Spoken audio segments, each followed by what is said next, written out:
So what's the purpose of your trip? What's the purpose of your trip? Holiday, vacation, educational, religious? What do you hope to expect? What do you hope to achieve from your trip? Nothing?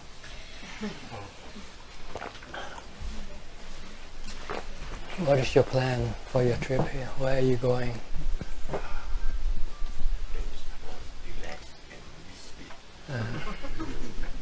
Are you visiting other monasteries or temples? How many do you plan to go? Huh? 6 monasteries in all. Where have you gone so far? Been to Abhijato just now, this morning. So tomorrow we will be visiting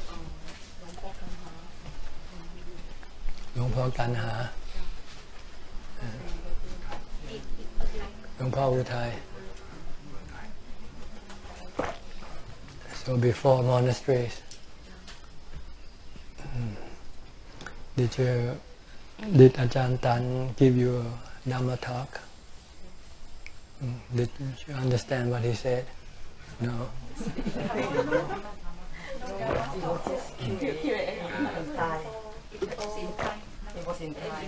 In Thai, and nobody translate for you. Nobody translate.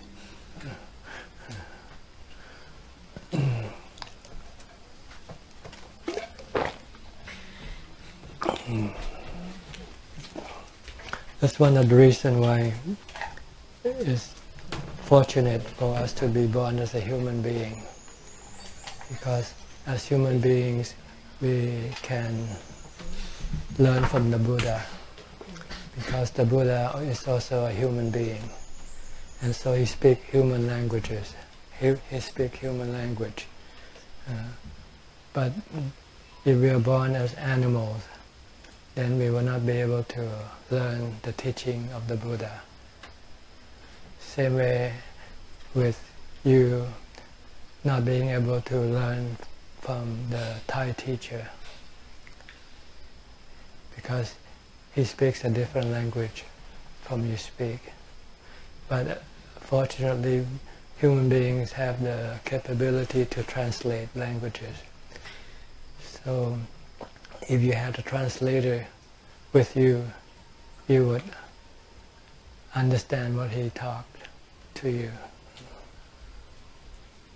So it's a blessing to be born a human being, because if you happen to be born as an animal right now, you will not be able to learn the teaching of the Buddha. And the teaching of the Buddha is something very rare. That only happens once in a long, long time, many million years. And the teaching of the Buddha is very precious, because it can teach you to be free from suffering. No other teaching in this world, no other knowledge in this world can teach you to be free from suffering, because nobody knows how to get rid themselves of their suffering. Only the Buddha. He's the only person, the first person, who discovered the Noble Eightfold Path, the path to the end, to the cessation of suffering. And once after that, after he had discovered and have liberated himself from suffering, he then teach other people. Those people who heard from him and follow his teaching, they also became free from suffering. You also can be free from suffering if you study his teaching and then apply his teaching in your practice. So what you need to learn is the Noble Eightfold Path, and practice the Noble Eightfold Path. And so this is basically what you should set your goal, set your purpose in life. Your purpose in life is to practice the Noble Eightfold Path, because the Noble Eightfold Path will liberate you from your suffering. Nothing else in this world can. No matter how much money you make, no matter how famous you become, no matter how powerful you are, no matter what you are, president, king, prime ministers, queen, you will not be able to be free from suffering, from having or being what you are. The only thing that can liberate you from suffering is the practice of the Noble Eightfold Path. So this is what you are doing right now. You're coming here, you go into different monastery. The purpose is to learn the Noble Eightfold Path and practice. You practice the first step toward the Noble Eightfold Path, which is dana, or charity, giving, sharing your wealth to other people. Because having wealth is an hindrance to your path, to the Noble Eightfold Path. Before you can enter the Noble Eightfold Path, you have to give up your wealth. Look at the Buddha, for example. Before he could practice the Noble Eightfold Path, he has to give up his princely status, give up his princely wealth, and go live as a monk. So the purpose of dana is to free yourself from the life of a lay person and enter into the life of a monk or a nun. Because to practice the Noble Eightfold Path, you need full-time practice in order to achieve result.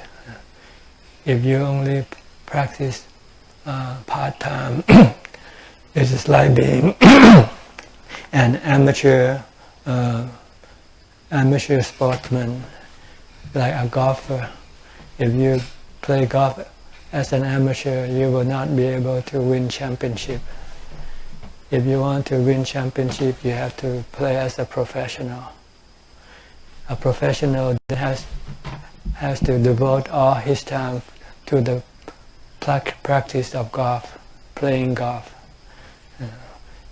If you are amateur, you can only have maybe the weekend to play golf, to practice golf. Because during the weekday you have to go to work. So you will never be able to win championship. If you want to win championship, you have to be a professional. If you want to liberate yourself from suffering, you have to practice as a professional, as a monk or as a nun. So the first step you have to do is to learn to give up your wealth, give up your money. Learn not to rely on money as the means of liberating your suffering. You use money to liberate yourself from suffering, but it cannot liberate you permanently. It only liberates you temporarily. Like when you don't feel good, you go shopping, you buy some clothes, you buy some shoes, then you feel good for a while. Then after you come home, you come back and see the same old stuff, face the same old problems, then you feel bad again. But this is how you use money to solve your problem, to get rid of your bad feelings. So this is not the way to do it. And if you use this way, you will keep returning back to your old problem.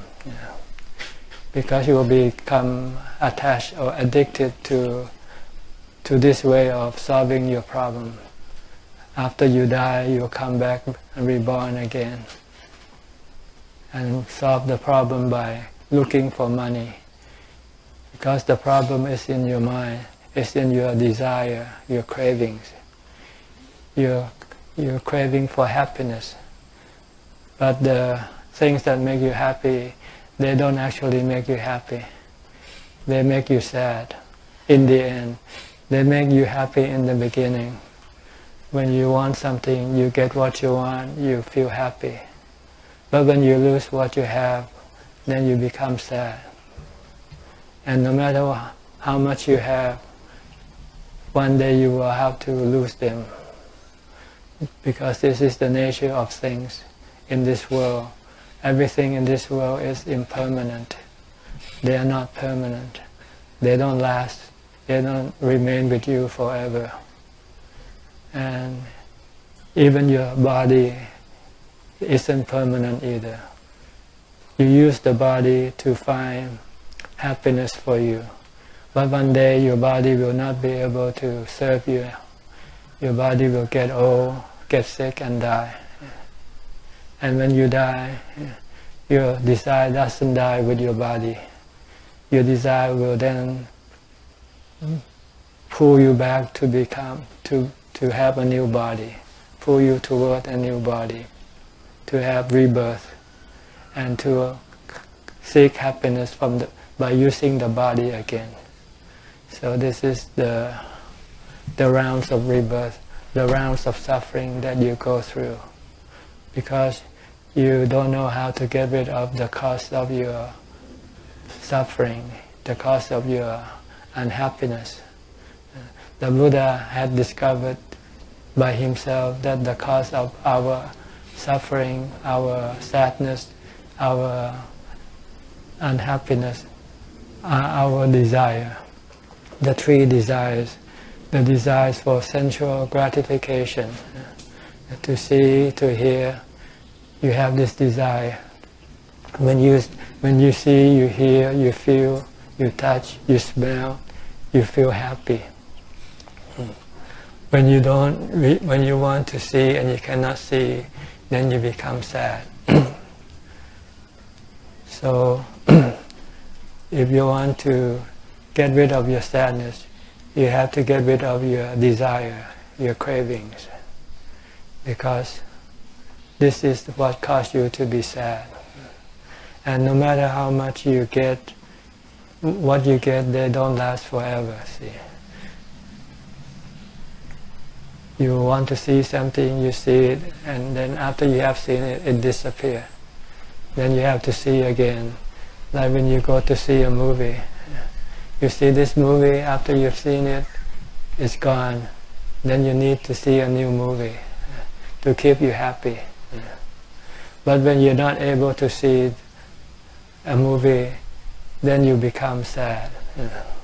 You become unhappy. But if you have no desire to see a movie, then it doesn't matter.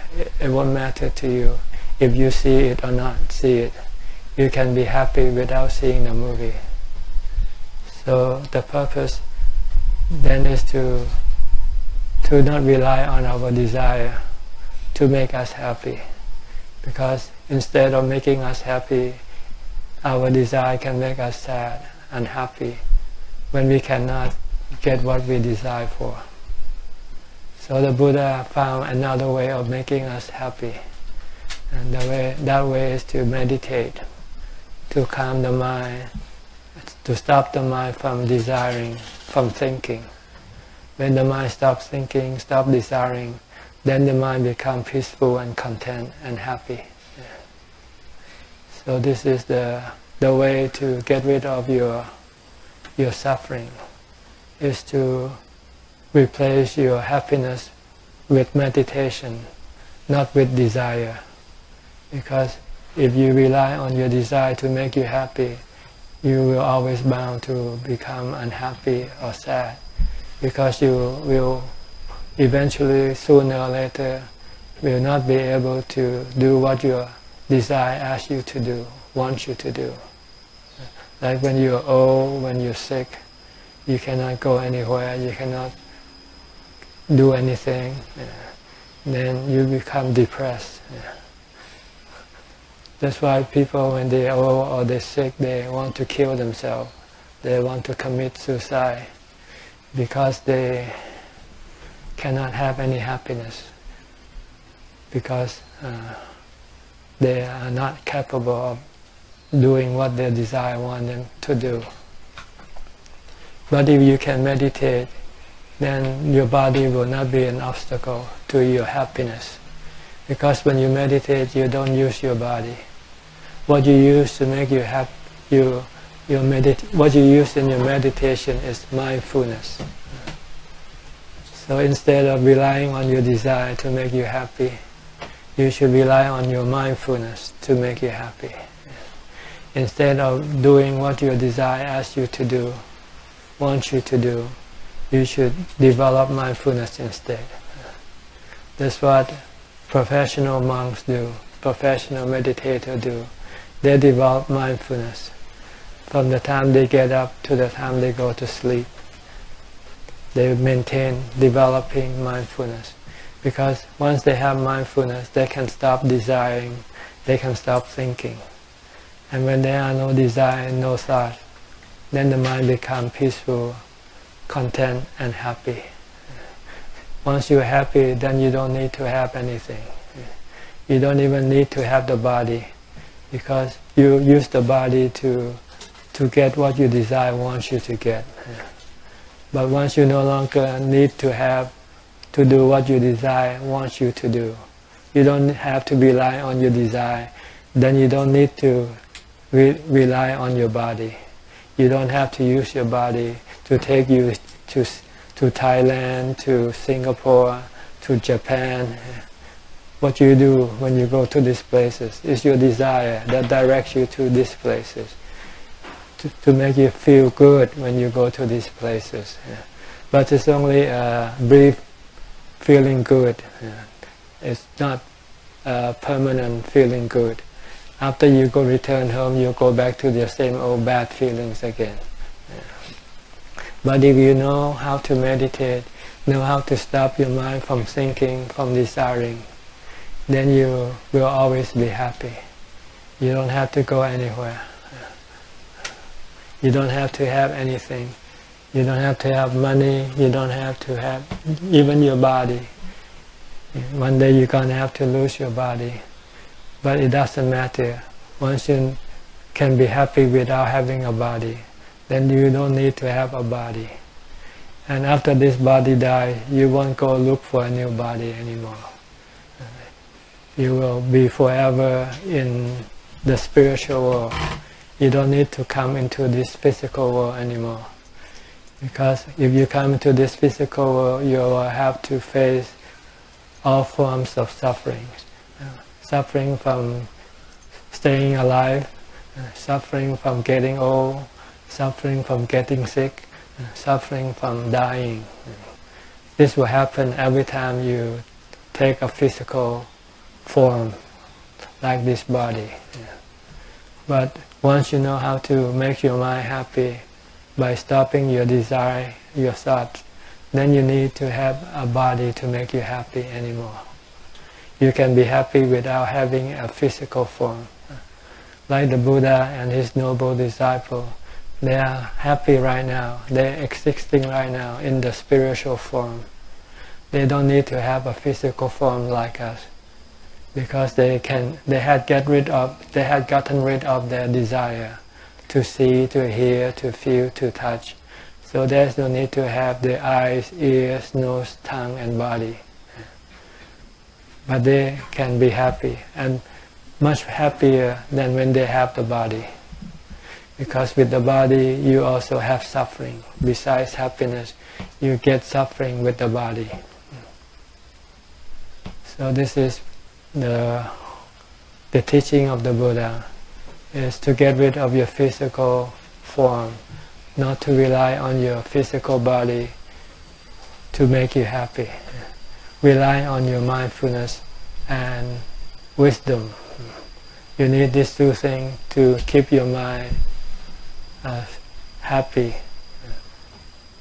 to stop your mind from desiring, to stop your mind from thinking aimlessly. Once you can develop mindfulness and wisdom, then you will be able to keep your mind from desiring. And when there are no desire in your mind will be peaceful and happy forever. So this is what you should try to practice. You have to give up your money first. Stop using your money. Everything you want to use your money to get rid of your suffering, give it away as a charity. It will make you feel happier. And then eventually you will not need to have the money, to use the money to get rid of your suffering. Because it cannot, besides, it cannot get rid of your suffering, and it can increase your suffering.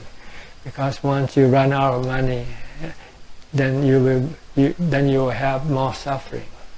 If you use money to get rid of your suffering, but when you don't have the money to get rid of your suffering, then you are increasing your suffering. And your suffering never disappears by using your money to get rid of it. It keeps coming back, right? You spend so much money already in your lifetime, but you still have suffering coming back to you. You still feel bad, you're still unhappy, you're still looking for something to make you happy. But the thing that you look for to make you happy, you don't know what it is until you come to Buddhism.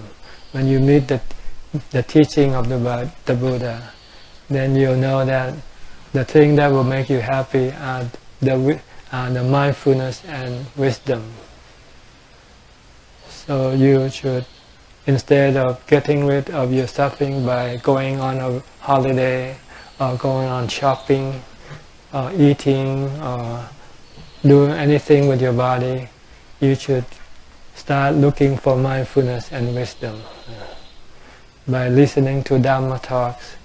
And then once you know how to develop mindfulness and wisdom, then you should start doing it.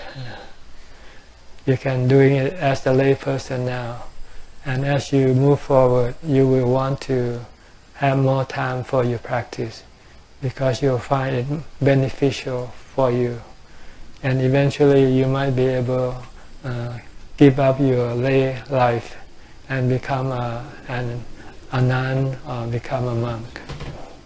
Because this is how the process evolved. We all start from being a lay person. I started as a lay person. I wasn't born as a monk. Nobody was born as a monk or as a nun. Everybody was born as a lay person. But after you have discovered the teaching of the Buddha, and after you have practiced his teaching, you find it beneficial. You find that you become happier. So you switch your role from being a lay person and become a monk.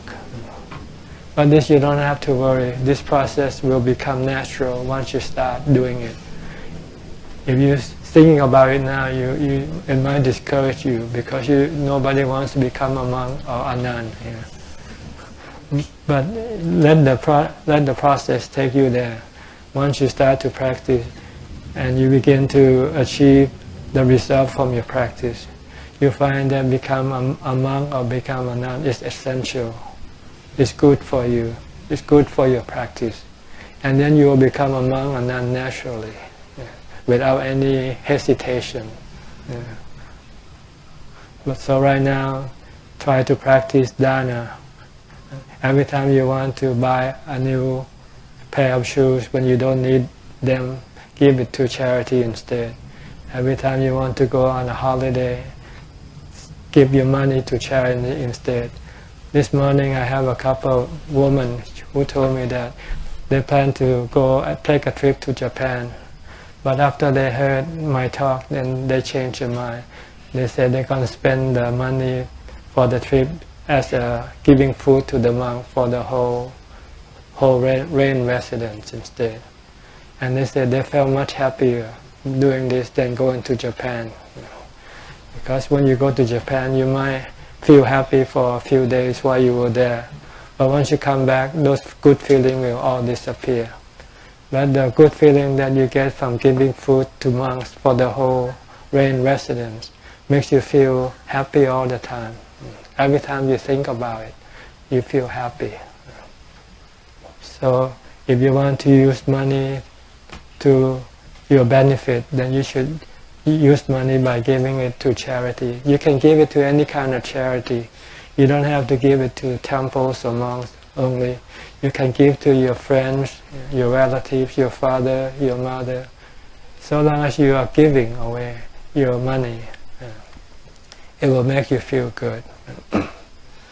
So if you learn how to give, then you eventually will stop having the desire to use money to solve your problem. Then you don't need to work so hard to get money anymore. You only work just to get enough money to exist, just to pay for your food and your clothing and your medicine and your housing. So you don't have to work so much. Instead of working every day, you might be able to work maybe 2 or 3 days a week. Then you will have more time for your development of mindfulness and wisdom. And keep the precepts. So this is basically what you should do. Start by giving. Every time you want to get rid of your suffering by spending money, give it to charity. Rather than buying new pair of shoes or going on a holiday or going to a movie, give it to charity. Then you will have the time to go and meditate, to develop your mindfulness and wisdom, to listen to Dhamma talks. So this is what you should do if you want to cure your suffering, get rid of your suffering. This is the only way, no other way. The Buddha had tried many different ways, and he found that this is the middle way. This is the path to the total cessation of suffering. He has proven it, and now he's teaching it to us. If we want to get rid of our suffering, our bad feelings, then we have to develop mindfulness, meditate, calm the mind, stop the mind from thinking, stop the mind from desiring, and teach the mind that desire is not our friend. Desire is our enemy. We have to get rid of our enemy, not keep our enemy, not nurture our enemy. We have to get rid of our desire. Every time we desire for something, we should resist. And if you could resist, then eventually they will not come back. They will disappear. And you will always be happy forever. You don't have to come back as a human being anymore. You will live as a spiritual being for the rest of your time, which is forever. Okay? Okay. Anybody want to ask any more question? Any question?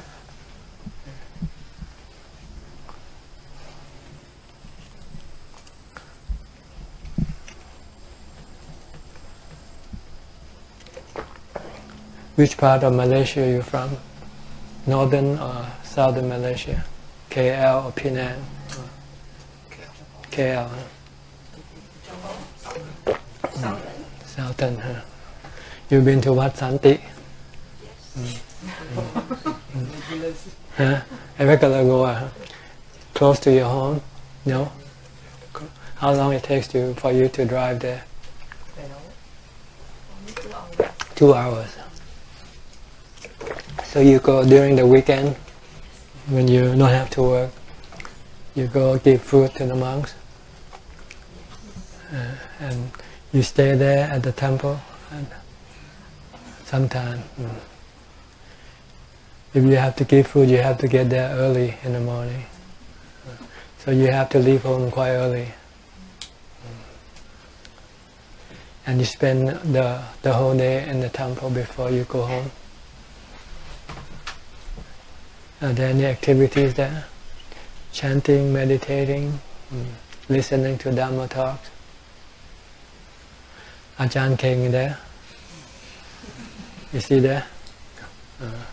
During Phansa he stays there. This pastor is staying there. He's in Thailand now. Thailand.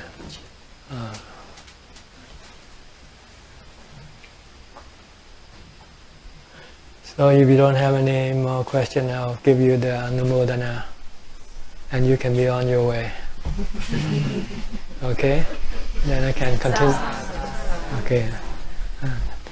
เราจะขออนุโมทนาให้พรเลยแล้วเดี๋ยวใครอยากจะถามปัญหาธรรมะก็ค่อยถามต่อยะถาวาริวาหาปุราปาริปุเรนติสาคลังเอวเมวะอิโตทินังเปตานังอุปกัปปติอิชิตังปัฏฐิตังตุมหังคิปะเมวะสมิจจตุสัพเพปุเรนตุสังกปาจันโทปนะระโสยถามณิโชติระโสยถาสัพพิติโยวิวัชชันตุสัพพโรโควินัสสตุมาเตภวัตวันตรายโยสุขีทีขายุโกภวะอภิวาทนาสีลิสะนิจังวุธาปจายโนจตารโหธรรมาวาทานติอายุวันโอสุขังภาลัง I have some Dhamma books in English over there. If you want, you can pick them up. You want to take some back to Malaysia and give to people there, you can also do it. Did you talk to Tham Yiwe? Yeah, the day I tried to call him, but he didn't pick up the phone. Okay. The day he went back to Singapore, I managed to meet him. Okay. Still nice. Okay. You want to give him any message? It's okay. Okay. Okay. Thank you for coming by. And hope you move forward in your Dhamma practice. Okay.